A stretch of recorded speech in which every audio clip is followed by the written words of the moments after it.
Today we have Harry Potter and the Sorcerer's Stone, Chapter 4, The Keeper of the Keys. It is time. It's time. Um, this is a fun chapter because we the doors break down in a way.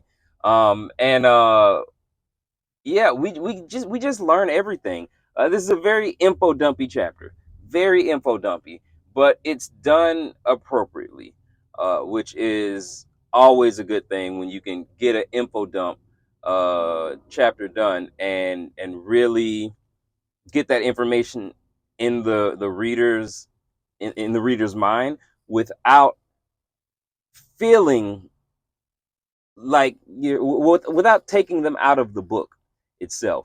And this chapter does a really good job of that. Uh, so first off in the chapter, man, there's a lot of tension from the last chapter. We just left the last chapter, and it was raining outside, storming, uh, banging on the doors, and all that stuff. And we open up this chapter with the door. There's still that banging on the door, and then the door just bursts open. And when it bursts open, there's a giant at the doorway, and that's a little scary. I might be the only one. I don't know, but that's scary. Who knows what's about to happen? We can assume that it's about the letters, because the letters were all of the last chapter. Um, but man, to just midnight and the door is bursting open and there's a giant man just walking into this random home. That's a little scary. The fun part about it that I really like is the way that Hagrid is written. He's just a wonderful guy. He's a wonderful character, and all that tension that has been built up, he kind of just eases that tension in his own natural way, and and asks, wouldn't mind making a cup of tea. And it's like, oh man, it's beautiful to just have his character and his personality be the thing that ease the tension. Um, as well, he continues on, for a little bit, and he's not really being antagonistic or anything like that. He's just being Hagrid, and he's joyful and pleasant. He's pleasant, um, and he's bringing no animosity to the scene, and that is until he finds out that Harry has no clue that magic and wizards and witches exist. When he figures that out, we learn so much about Hagrid just in this chapter alone. This is one of the chapters where we really get a good dive into Hagrid's personality, because he shows a lot of emotion throughout this entire chapter. From just being so placid and calm when he first came into the house to finding out that Harry doesn't know anything about magic whatsoever, and he immediately kind of goes into an uproar, and his chest starts to stick out, and he's just like, "What? This is outrageous! This is absurd! How on earth does this boy not know who he is and where he's come from and what his world is?" And Hagrid's really upset at that point. Um, Very, very, very good to see that emotion in him. And then the story kind of continues to progress with the Dursleys being scared and Harry just not even being scared, but being more so confused more than anything. And he's just like, what really is going on? Because when you think about it, um, you know, Vernon and Petunia, they have an inkling at the very least. They've read the letter and they know about Petunia's sister and the whole story that happened there. So they know what's going on. But Harry is completely in the dark here, um, which is a sad thing. They've hidden this thing from him this whole time. And that was another spark for Hagrid to why he was so upset, because he even said, "Hey, I saw Dumbledore write that letter or leave that letter with the baby. And you're telling me you kept that from him this whole time?" uh, I could tell he wanted to get a little violent right there. Um, and good thing he didn't. But yeah, very, very, very nice to see Hagrid and his emotions come out. Um, so uh, once Harry is kind of settling into it all, he's asking these questions. He's trying to figure out, okay, who is this guy? Where is he from? What's he trying to do? And then he gets presented with the fact that he is in fact a wizard.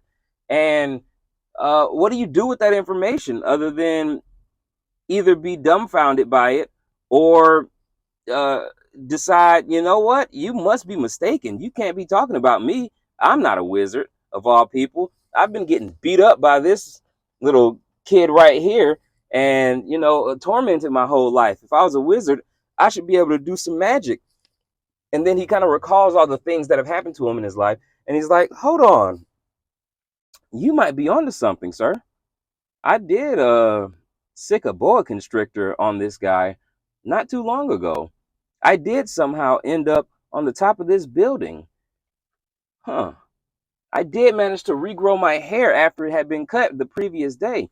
He's thinking about all these things that have happened to him, and he's like, okay, well, there might be some merit to what you're saying, even though it sounds ridiculous. And so Hagrid, he just, lets Harry know, listen, you're famous, man. Your parents, uh, they were very good people, and you are famous. You're a famous wizard already. And, that's something Harry's going to have to uh, uh, deal with, I guess, in the future. An interesting thing, not necessarily interesting, but the just the character of Petunia, and I really did not enjoy how she talked about Harry's parents, her sister, um, and how Harry was forced upon her or left with them, and I don't know. I get it. I understand that maybe some sibling rivalries, and Petunia, she was a little bit jealous about not being a witch herself, and the parents showing this attention to her sister Lily, but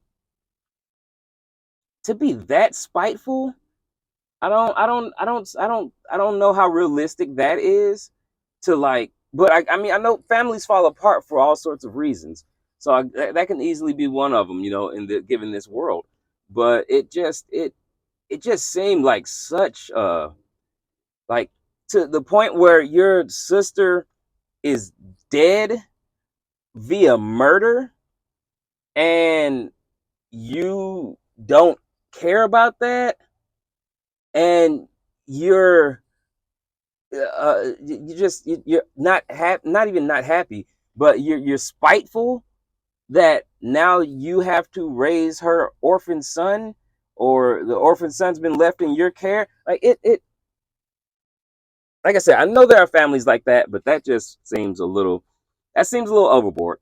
um but yeah, where was I? So yeah, so Hagrid is informing Harry about all this wonderful stuff that he's going to be capable of, telling him he's not even going to be able to recognize himself after 7 years, at Hogwarts. And it's it,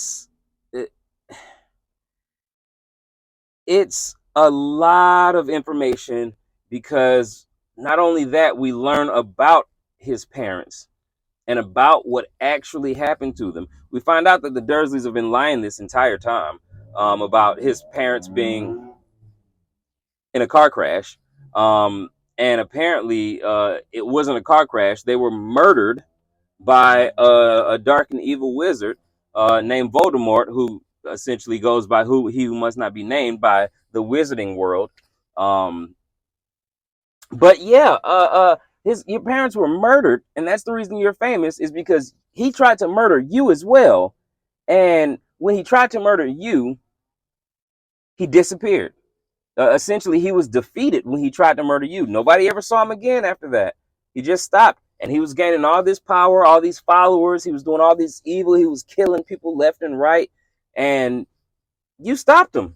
You stopped him. You, as a baby, as an infant, as a child, stopped this dark wizard. And Harry's just like, is this some kind of prank? What are the Dursleys pulling a fast one on me here? What is going on? There's no way that I am this person who you're talking about. I'm just Harry. Um, very, very humbling and you know, well, a very humble moment. Despite it is, you know, I wouldn't believe it myself either. You know, if I was in that situation. But just a man, a really good look into Harry, and Hagrid at that moment. Um, some more interesting notes about Hagrid. Uh, the I just had it. What was it? Hagrid. Okay. I I've always wondered whether or not Hagrid meant to actually change Dudley into a pig. He says that he meant to change him into a pig, but I guess he was too close to being a pig already. So all I got was the tail out of it. But Hagrid's wand was broken. He knows he's not that good at magic, at wand magic specifically. Um, you know, he can do a few things, cast a little fire. We're talking full-fledged transfiguration that he attempted right now. Full-fledged transfiguration of a human to a pig. I don't think that's I don't see that but he is well yeah he is a little, you know, he's not the quickest thinker. So maybe it was, and it wasn't a moment of intense, you know, anger, and he wanted to get the, but man, I don't see Hagrid trying to transfigure another human. That was interesting. um, and besides that, another interesting moment about that specific time was Hagrid took his anger out, his experimental anger of transfiguration. He took that out on Dudley when Vernon was the one who insulted Dumbledore. Hagrid, what? What are you? That's a child. That is a child. Why are you doing transfiguration on a child when this grown man is the one who just upset you? I, it always confused me because in the movies,